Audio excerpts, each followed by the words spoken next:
Okay, welcome back to Nick Lenz's Comic Corner, classics slash non-classics. Largely stuff from DC and Marvel. This is episode 51. Now, I said I would not review stuff, not much stuff when it comes to New 52, but I said I would not review the issues, but I review the trade paperbacks.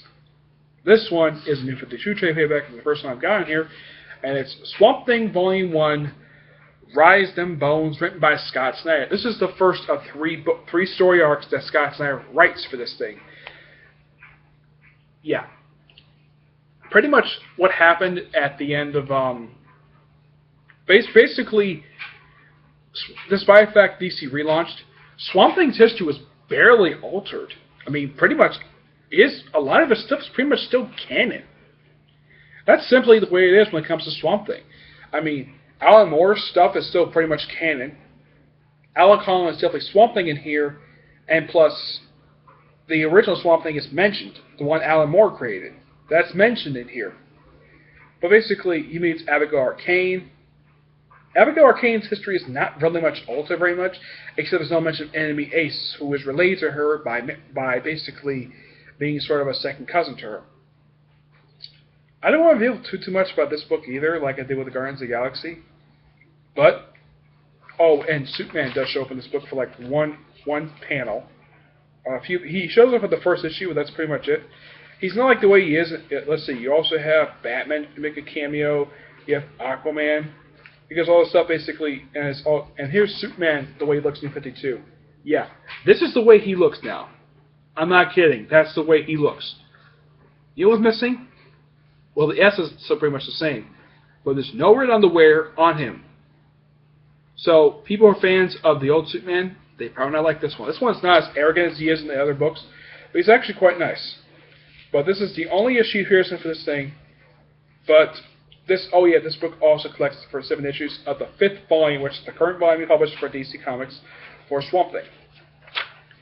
But the artwork in here is basically this right here. It's just this loose, connected artwork. But Abigail Arcane does not really, let's see, yeah, she doesn't show up in this book for some time. Not until, let's see, this is issue 2. Let's see, she doesn't show up until, let's see, yeah, she shows up at the end of issue 2. And this is what she kind of looks like. Not really much difference. But at the end of this book, he does become Swamp Thing again, but he starts a human and he becomes Swamp Thing again. But basically, it takes place not long after the events of Brightest Day Aftermath, such as Swamp Thing. But that's still pretty much canon.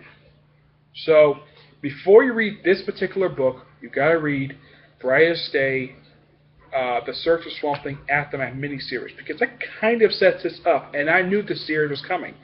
I knew this series was coming when New 52 started, Aquaman, and Justice League International.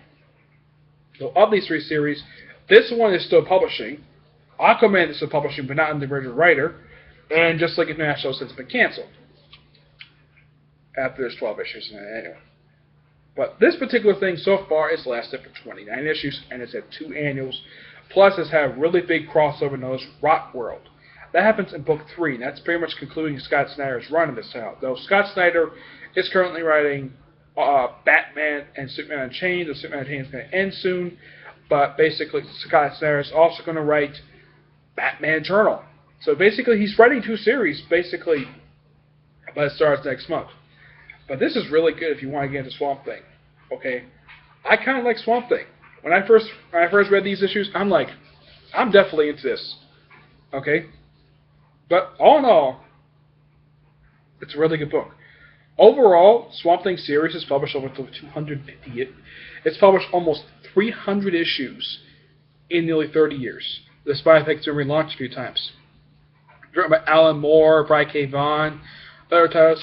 But Scott Snyder is one of the most recent writers, but he's the first writer for this volume.